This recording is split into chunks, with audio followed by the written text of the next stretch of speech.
winds 120 knots to the west. Radio X-Files avec Christian Page et Camille. Oh my gosh, dude. Radio X.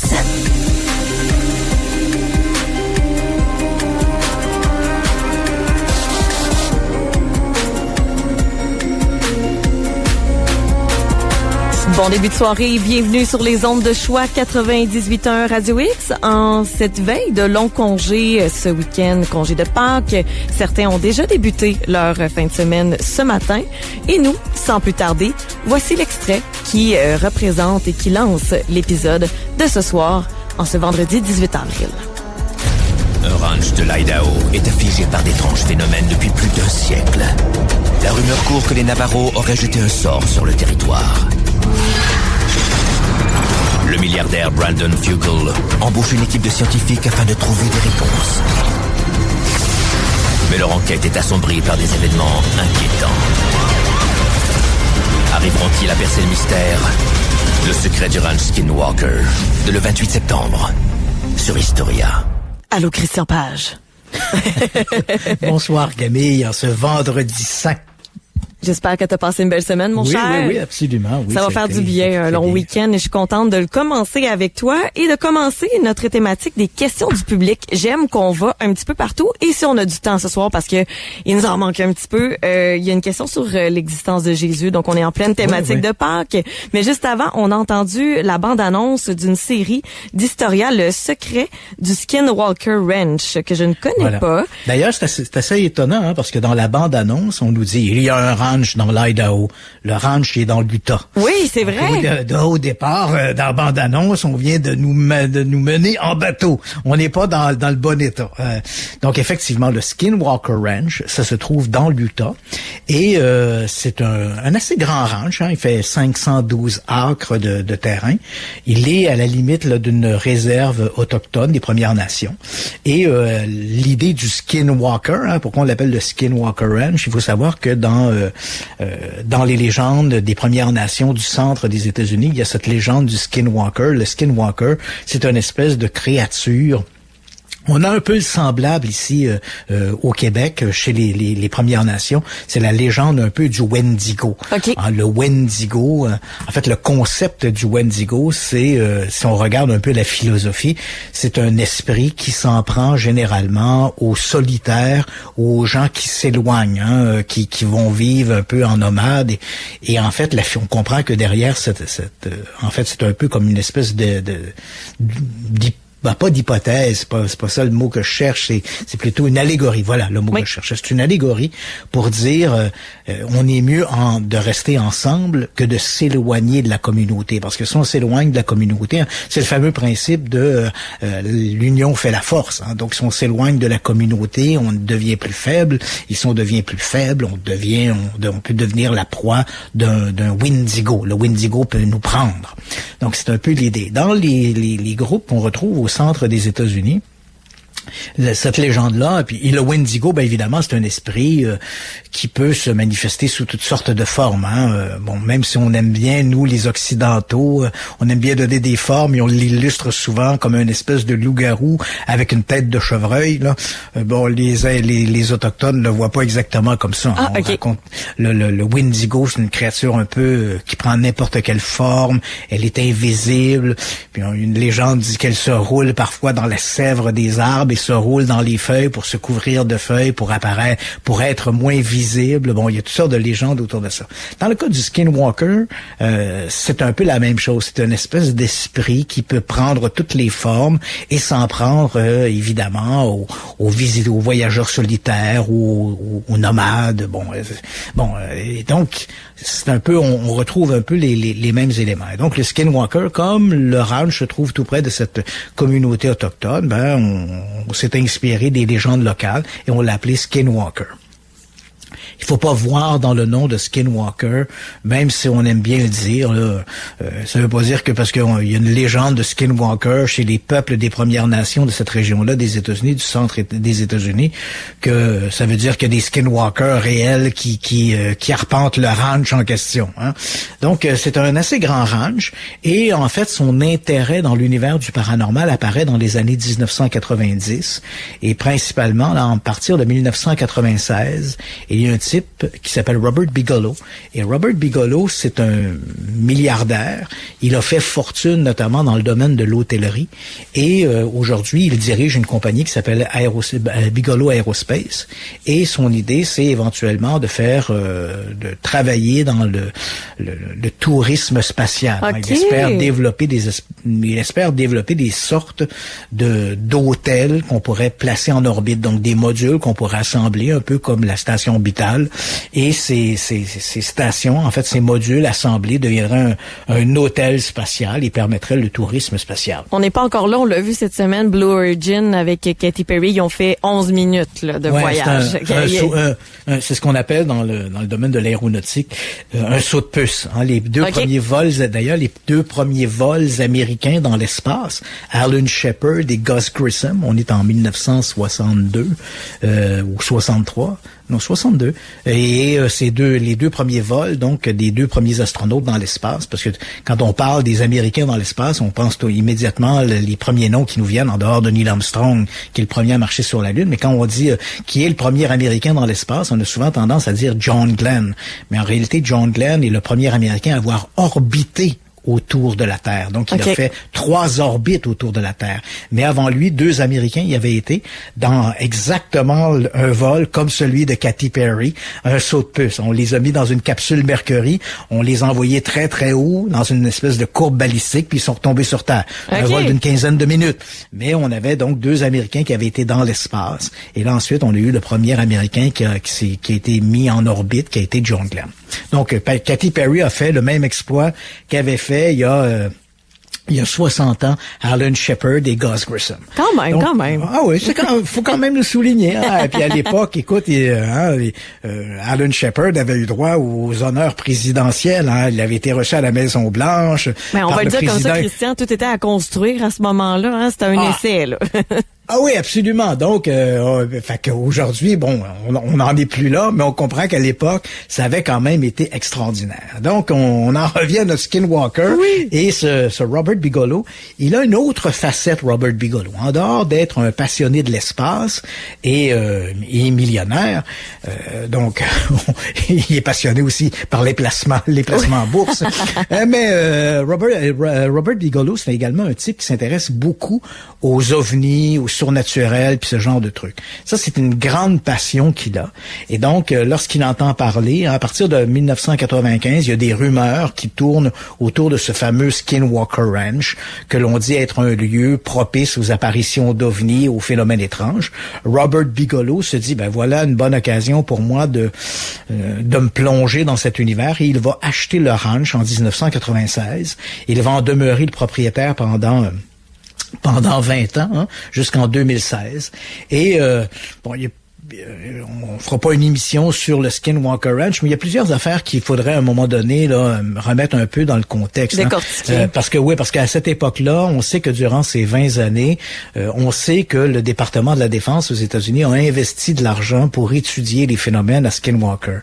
Mais en réalité, c'est pas tout à fait comme ça que ça s'est passé. Tu sais, les amateurs de surnaturel aiment bien présenter ça de cette manière-là pour essayer de justifier que, wow, il y a des phénomènes paranormaux. À preuve, le département de la Défense avait investi de l'argent pour financer des recherches sur place. En réalité, c'est plus complexe que ça. Hein? Dans le fond, le département de la Défense ont investi de l'argent dans ils savaient pas quoi. C'est ça qui s'est passé. Dans le département de la Défense, il y a des gens qui ont fait pression auprès du département de la Défense pour les amener à investir des sous dans ce qu'on pourrait appeler des technologies presque fantastique. Est-ce qu'il est possible de voyager à travers le temps? Est-ce qu'on peut développer des moteurs à développement électromagnétique? Est-ce que l'invisibilité est possible? Ah, c'est donc bien cool, pareil. Moi, je suis pas mal qu'on investisse du fonds public là-dedans. Non, absolument. Peut-on voyager plus vite que la lumière? Tu sais, et quand je dis ça, ce sont des questionnements scientifiques qui sont tout à fait légitimes. Oui. Je veux dire, on s'entend bien là-dessus. Là. Bon, c'est pas là le problème. Et bon, le département de la Défense, eux aussi, comme toi, comme moi, comme plein d'autres scientifiques, on dit voilà, une excellente idée. Ça nous emballe. Oui, on sait pas si on peut voyager dans le temps, mais ça serait intéressant de savoir si c'est possible et qu'est-ce qu'il faudrait pour voyager dans le temps, etc. Donc, on va investir des sous et ces sous-là vont et l'un des premiers à obtenir de ces argents-là, de ces sommes d'argent pour mener ces investigations, c'est justement Robert Bigelow.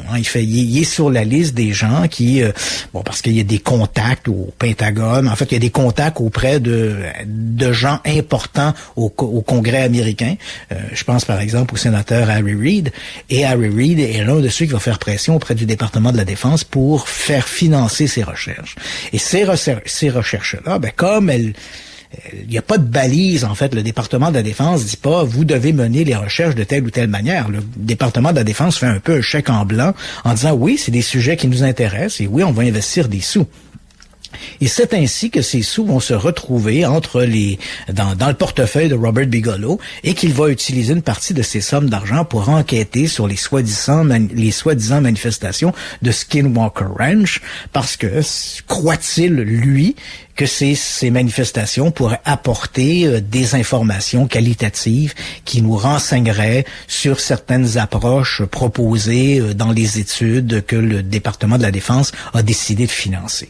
Donc, tu comprends, c'est un peu tordu de dire le gouvernement a financé les recherches à Skinwalker. C'est pas tout à fait vrai. Le gouvernement a financé des recherches alternatives sur des sciences un peu étranges et par un concours de circonstances, ces sommes d'argent se sont retrouvés investis dans le Skinwalker Ranch. Okay. C'est pas tout à fait la même chose.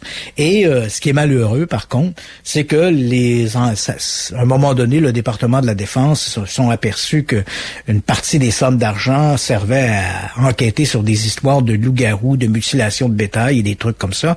Et là, ça les a refroidis un peu et éventuellement, on a tiré la plug. Et en tirant la plug, malheureusement, il n'y a pas eu de suivi, c'est-à-dire que Robert Bigelow n'a jamais, ça c'est important de le mentionner, n'a jamais publié le moindre compte-rendu des recherches qui ont été menées là. Il n'y a eu aucun papier, aucune étude scientifique qui a été présentée sur ce qui se produisait au Skinwalker Ranch. Dans les sommes d'argent investies, oui, certaines personnes proches de Robert Bigelow ont produit des documents sur justement ces espèces de technologies presque fantastiques là, sur est-ce qu'on peut aller plus vite que la lumière, est-ce que l'invisibilité est possible, etc. Donc ils ont produit des papiers, des documents qui aujourd'hui d'ailleurs sont accessibles là, sur le site du département de la Défense. On peut les télécharger ces documents-là et voir un peu quelles ont été les propositions qui ont été faites. Mais en ce qui concerne le Skinwalker Ranch, on n'a rien du tout. Il n'y a rien qui a été publié. Et puis en 2016, Robert Bigelow vend le Skinwalker Ranch. Il le vend à un certain Brendan Fugall, qui est un milliardaire lui aussi. Et là, Brendan Fugall, lui, a décidé aussi de tirer profit du ranch en question. Et là, donc, depuis 2020, il y a cette fameuse série, Le secret de Skinwalker Ranch, où là, on suit semaine après semaine des gens qui visiblement sont témoins de phénomènes étranges et qui essaient d'expliquer les phénomènes qui s'y produisent. Et là, j'en arrive à la question d'un des auditeurs qui me demande ce que je pense de l'émission de Skinwalker Ranch. Bon, cela étant dit, là, maintenant, j'ai expliqué un peu le contexte. Lorsque l'émission est sortie en 2020, je me rappelle avoir fait, après 2 ou 3 épisodes, j'avais fait une émission avec Marceau à l'époque, où on avait décanté un peu l'histoire de Skinwalker Ranch, et j'étais plutôt enthousiaste, et j'étais également plutôt ouvert d'esprit. Je trouvais ça intéressant de voir ce Brendan Fugall, contrairement à Robert Bigelow, qui tout est secret, puis je peux pas rien dire, puis je parle pas, puis je dis rien, puis bon, bref, etc., et qui laisse finalement un grand vide sur aux spéculations. Brandon Fugal, lui, était plus acceptait dès les premiers épisodes de Skinwalker Ranch. Il met les balises, il dit voici ce que je veux faire. On invite donc des caméras qui suivent l'équipe sur place. On va essayer de documenter les manifestations qui se produisent. Donc il y a une espèce d'ouverture et je sens à la fois dans le discours une volonté bien réelle d'essayer de comprendre les phénomènes, si phénomènes il y a, sur le Skinwalker Ranch. Aujourd'hui, pratiquement 5 ans plus tard, crois-moi, j'ai déchanté et dans le pas à peu près. Ouais, de ce que je comprends, c'est que c'est toujours actif puis il y a des nouveaux épisodes à chaque dimanche, c'est ça? C'est de la foutaise. Et crème, après 5 ans, on n'a pas trouvé le secret, là. Ah non, c'est du n'importe quoi. Écoute, à un moment donné, il y a 3 ans à peu près, à un moment donné, j'ai réuni, moi, parce que le problème dans ces émissions-là, c'est que nous sommes tous des ignorants, hein, puis je dis pas ça de manière péjorative, on est tous des ignorants. Moi, là, Christian Page, là, j'ai une formation en communication, puis j'ai des cours crédités en histoire. C'est tout ce que j'ai. Je suis pas un physicien, moi, là. Je suis pas un astrophysicien.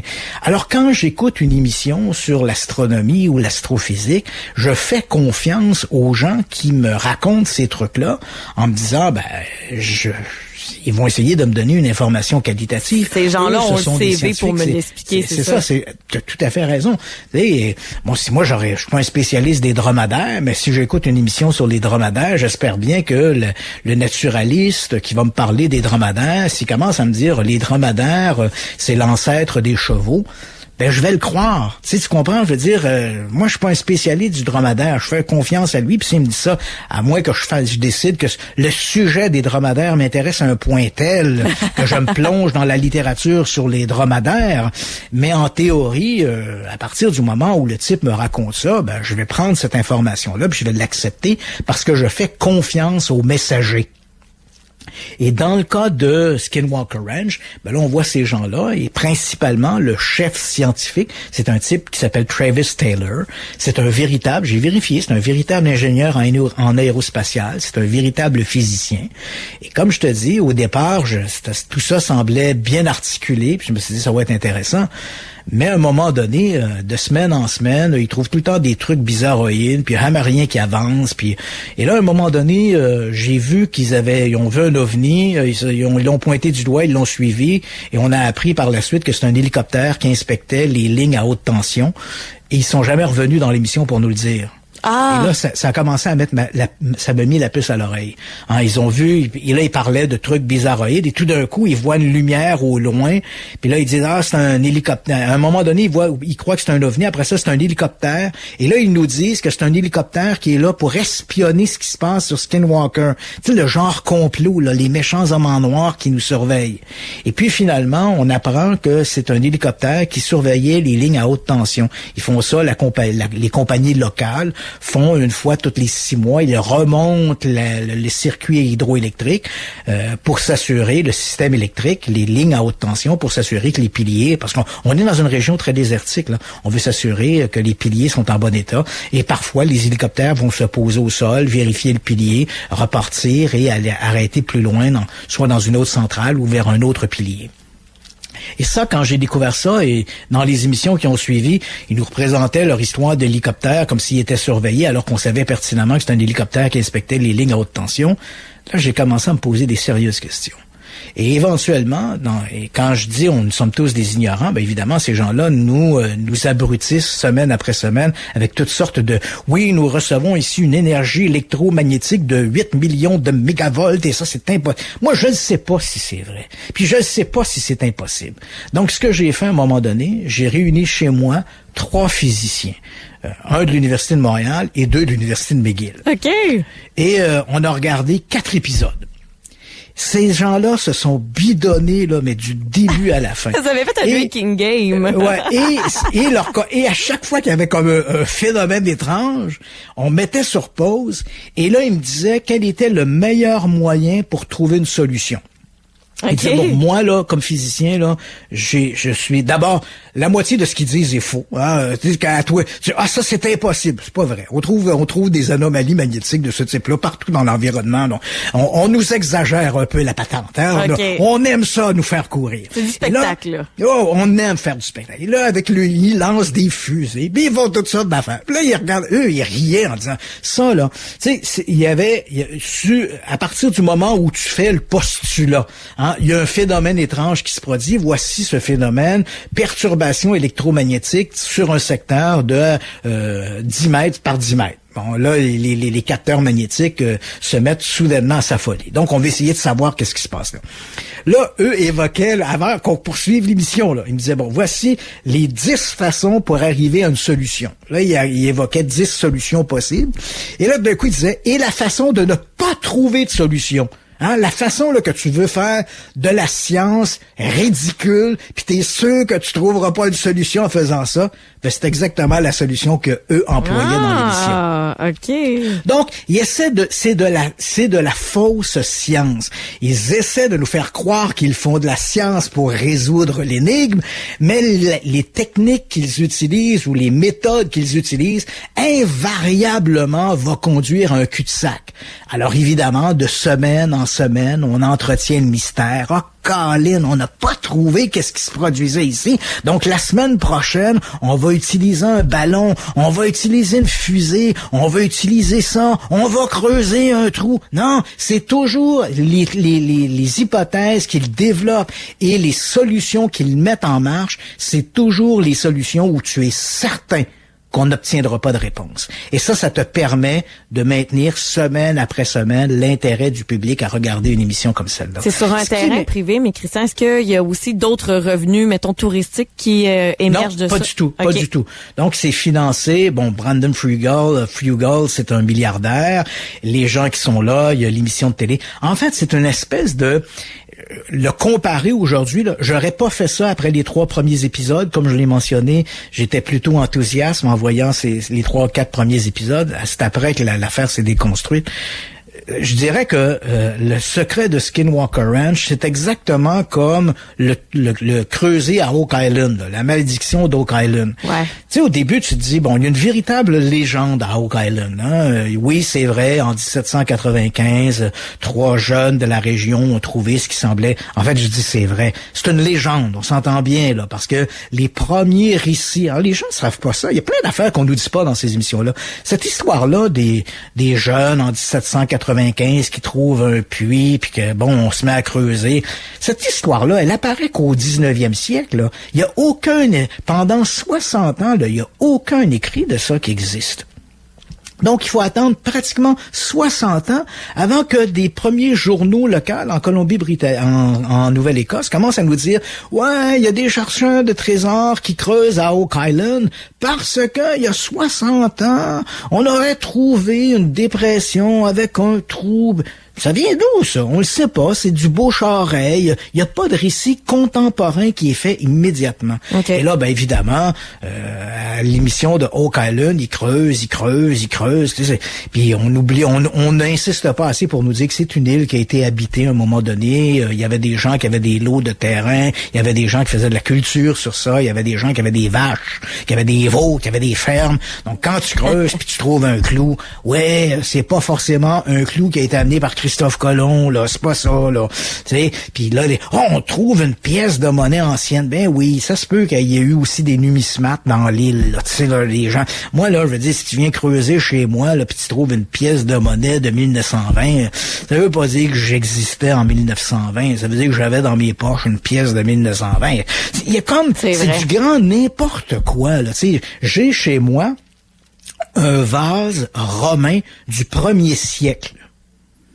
Si ma maison brûle puis des archéologues viennent creuser dans ma maison. Il y avait des Romains.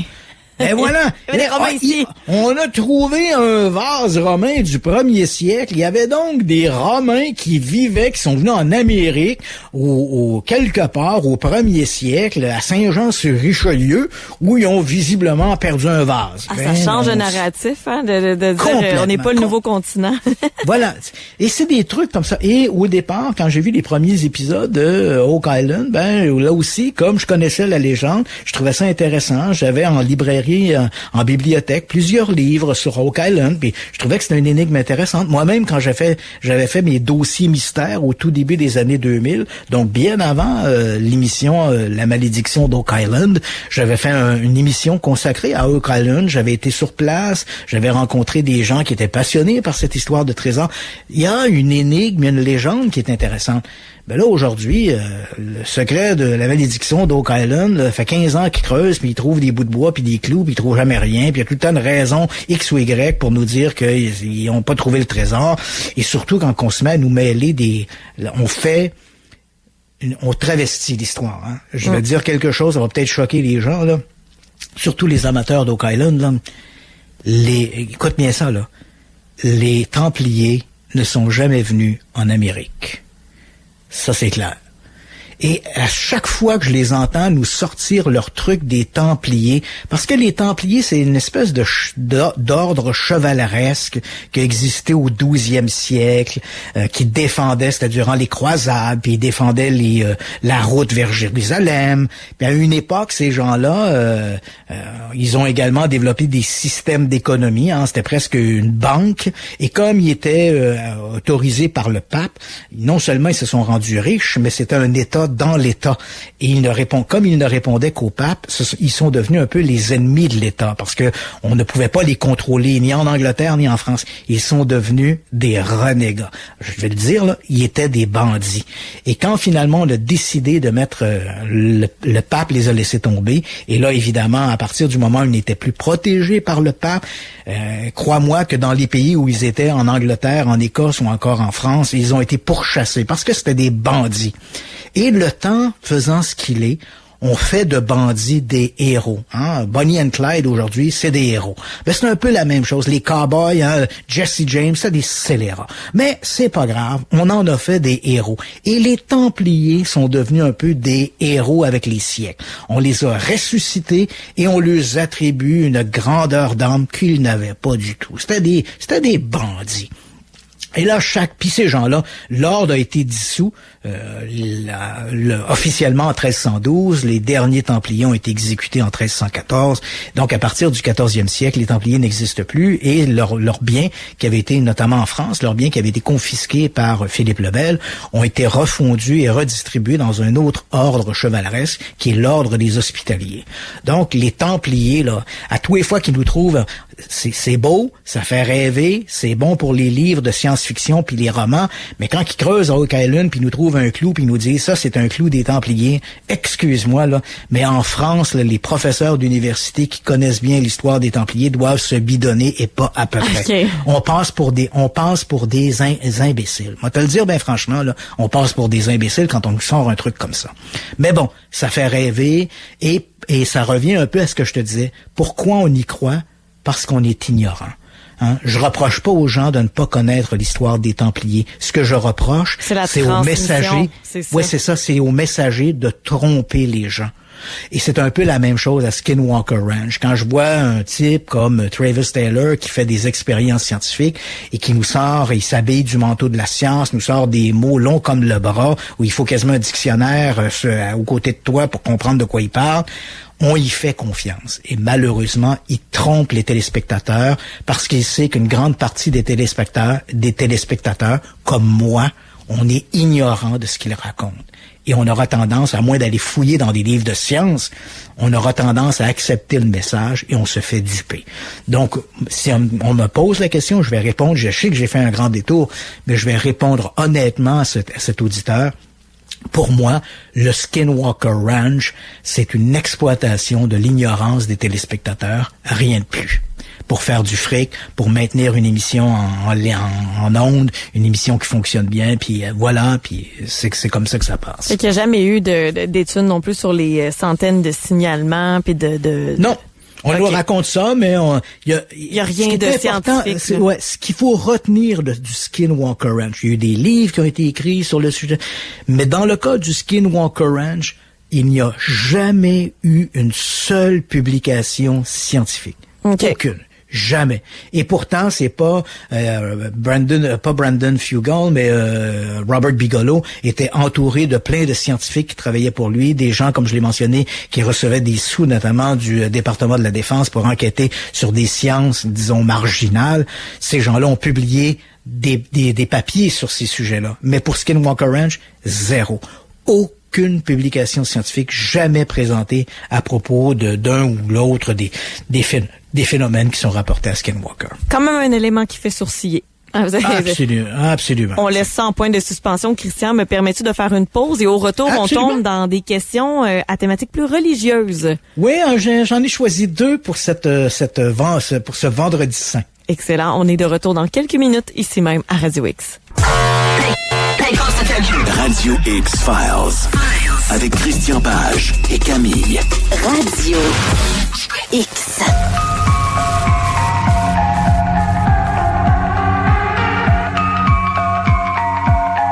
De retour à l'émission, Christian, on va s'attaquer au linceul de Turin pour la prochaine question des auditeurs. Que pensez-vous des nouvelles datations de ce fameux linceul? Oui.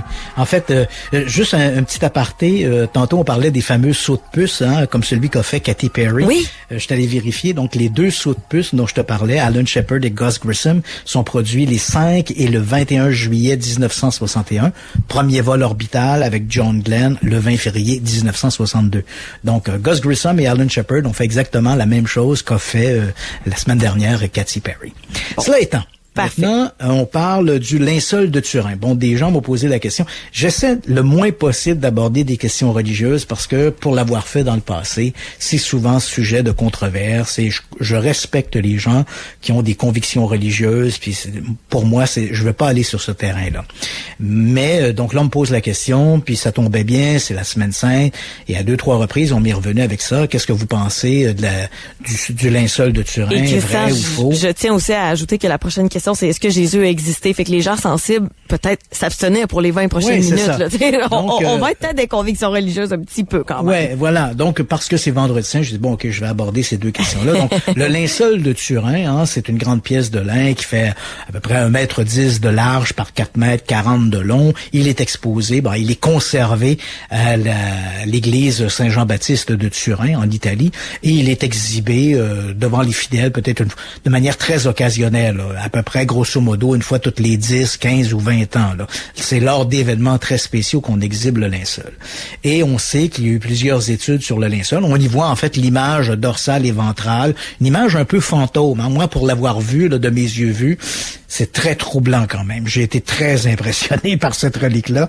On voit un peu l'image fantôme d'un homme, une image ventrale et dorsale d'un homme qui présente les marques de la crucifixion. Et on se pose la question, est-ce que c'est l'authentique linceul qui aurait entouré le Christ au moment de sa mise au tombeau? Il faut savoir qu'il y a des études qui ont été menées à plusieurs reprises à la fin du 20e siècle sur le linceul, principalement entre, je dirais grosso modo, 1950 et 1990. Il y a eu plusieurs importants projets scientifiques sur le linceul de Turin. Et puis en 1988, on avait procédé à une datation au carbone 14. Il faut savoir que le linceul, il nous est connu depuis 1350.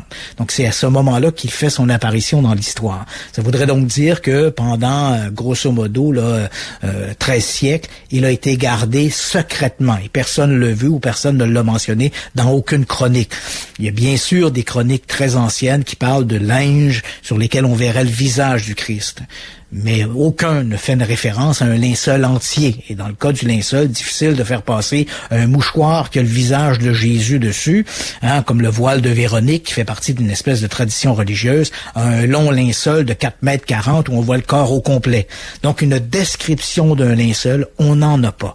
Et la première fois où le linceul apparaît tel qu'il est, c'est en 1350, dans une petite commune au sud-est de Paris, qui s'appelle Liré. Et apparemment, il est une donation à ce moment moment-là d'une veuve, la veuve d'un chevalier croisé, qui est un noble de l'endroit, qui s'appelait Geoffroy de Charny. Et je reviens à ce que tu as dit, le voile de Véronique, c'est que le visage de Jésus. C'est ça. Donc, il y a un autre voile aussi qu'on appelle le mandilion d'Édesse, où on voyait que le visage. Et là, je comprends que les défenseurs du linceul disent, ouais, mais peut-être que le linge était plié, puis on voyait que le visage de Jésus. Bon, croire que pendant 13 siècles, personne n'a pensé de le déplier puis pour découvrir que c'est un linceul au complet, ça m'apparaît très improbable. Mais néanmoins, c'est possible que des sources l'aient mentionné puis que ces sources-là nous soient pas parvenues. Laissons là une chance au coureur. Mais le linceul, tel qu'il existe, tel qu'il est reconnu maintenant, il apparaît dans l'histoire, dans les chroniques en 1350. Et puis, il y a eu en 1988, il y a eu une datation carbone 14. Et cette datation carbone 14 a dit, ben voilà, le linceul date d'une période, le lin, date d'une période entre 1260 et 1390. Donc, une fourchette dans laquelle, justement, le linceul apparaît dans l'histoire. La fourchette inclut 1350 et 1350, c'est la date à laquelle il apparaît. Alors, évidemment, comme c'est une époque qui remonte au Moyen-Âge, il est beaucoup trop jeune pour avoir été le tissu qui a entouré le Christ. Donc, on venait un peu de régler le problème. Mais évidemment, cette datation carbone 14 a été remise en question. Je tiens à préciser ici qu'elle a été remise en question aussi par ceux qui l'ont fait. Pas uniquement les détracteurs, ceux qui ont participé à la datation carbone 14 en 1988, eux-mêmes reconnaissent aujourd'hui qu'il est possible que certaines méthodes de stérilisation utilisées pour nettoyer le tissu étaient inadéquates. Mais attention, le fait qu'ils remettent en question la datation veut pas dire qu'ils se sont trompés de 13 siècles. Tu vois, le saut qu'on fait rapidement, tu sais, les gens qui veulent défendre le Suaire à tout prix nous disent « Oh ouais, mais même les scientifiques de l'époque disent, qui ont fait la datation carbone 14, disent que cette datation vaut rien. » C'est pas ça qu'ils disent. Parce qu'on veut croire, On veut croire le narratif. Ils disent pas que ça vaut rien. Ils disent qu'il est possible que le Suaire soit légèrement plus ancien. Donc, il ne daterait peut-être pas nécessairement, la date annoncée, c'est 1260, 1380. On veut bien croire qu'on pourrait reculer jusqu'au 7e ou 8e siècle. On a pu faire une erreur de 2 ou 3 siècles en amont. Mais pas 1300 ans, là, quand même. Il faut être prudent, là. Donc, il faut tempérer quand on essaie de discréditer l'analyse au carbone 14. Cela étant dit, il y a une nouvelle analyse au carbone 14, ou une nouvelle analyse, pas une analyse, mais une datation qui a été faite. Cette fois, on n'a pas utilisé le carbone 14, et ça, c'est une datation toute récente, où on a utilisé une autre technique qui s'appelle le rayon X. Et la technique de datation au rayon X semble dire que le linceul, finalement, pourrait dater du 1er siècle. Donc, ce qui le remet en selle pour dire, c'est peut-être l'authentique linceul du Christ. Et là aussi, il faut faire, et là, je réponds à la question, est-ce qu'il faut y croire ou non? Je pense qu'il faut être prudent. Il faut savoir que les 4 personnes qui ont été impliquées dans cette datation au rayon X, ce sont des membres de l'Institut de cristallographie et du Conseil national de recherche en Italie. Ce sont des gens dont le discours est plutôt pro-linceul de Turin. C'est-à-dire qu'à plusieurs reprises se sont exprimés et eux semblent persuadés que le linceul est authentique. Et ils ont fait cette datation en utilisant le rayon X. C'est une datation qui est beaucoup plus controversée que ne l'est la datation au carbone 14. Règle générale, on y va au carbone 14. Voilà. Quand tu parles aux scientifiques, aux archéologues, pour eux, la méthode la plus sûre pour une datation d'un objet végétal, comme le linceul, ou un objet animal, comme des restes humains, par exemple, ça demeure encore la datation au carbone 14. La datation au rayon X n'est pas exclue, mais c'est beaucoup plus controversé que ne l'est la datation au carbone 14. Donc, la porte reste ouverte.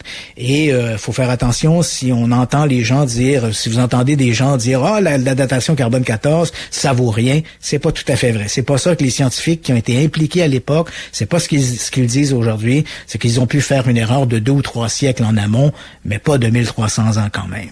Et il faut savoir également que c'est aussi l'idée d'une publication scientifique. La datation au carbone 14, elle a été menée en 1988 et a fait l'objet d'une publication dans des périodiques scientifiques avec des comités de lecture. La datation au fameux rayon X qui a été faite en 2022, cette datation, elle a été publiée dans une publication académique qui s'appelle Héritage, mais qui n'est pas une publication avec un comité de lecture comme on doit s'y attendre pour une publication scientifique. Okay. Donc, il faut être très prudent avec ça. Donc, c'est possible, mais sur le plan de la science, ça reste très controversé controversée, cette datation au rayon X. Donc, je me prononcerai pas. C'est un sujet qui est très clivant, cette histoire de linceul de Turin. Moi, pour l'avoir vu, je reconnais que j'étais très impressionné par la relique, mais je reste prudent avant de conclure que c'est l'authentique linceul du Christ. Il y a des éléments qui jouent en sa faveur. On pense par exemple aux marques dans les poignets ou tout ça. On pourrait faire une émission au complet pour parler de ça. Et également, le personnage sur le linceul apparaît comme une espèce d'image en 3D. C'est très convaincant. Mais en même temps, il y a d'autres éléments qui jouent en sa défaveur, notamment l'homme du linceul ne ressemble pas à un juif arabe du Moyen-Orient du 1er siècle. Et l'homme du linceul nous apparaît davantage comme l'image de l'art, l'image du cinéma que l'on se fait de Jésus, alors que les recherches archéologiques montrent que les gens qui vivaient au Moyen-Orient à l'époque du Christ avaient un visage très différent de l'homme qui apparaît qu'on pourrait qualifier de l'homme du linceul. Donc, il y a des éléments qui jouent en sa faveur, des éléments en sa défaveur, mais l'analyse au carbone 14 versus l'analyse au rayon X plus récente, je pense qu'il faut, avant de discréditer entièrement l'analyse au carbone 14 de 1988, il faudrait attendre que de nouvelles analyses, même si on utilise d'autres techniques, que ce soit le rayon X ou autre, qu'elles soient validées par d'autres groupes scientifiques que l'unique analyse qu'on a fait en 2022, qu'on a brandi haut et fort comme étant une analyse qui faisait remonter le linceul au 1er siècle. Est-ce qu'il y a déjà des équipes scientifiques qui ont levé la main pour dire on va contre-vérifier encore parce qu'il y a un écart, c'est quasiment une marge d'erreur de 1300 ans, là? Oui, et oui, il y a des scientifiques qui sont prêts à le faire. C'est l'Église qui ne veut pas. Le linceul de Turin. Puis je comprends, parce que c'est une question de foi. C'est pas la science et la foi, c'est deux antagonistes. Ça va pas ensemble.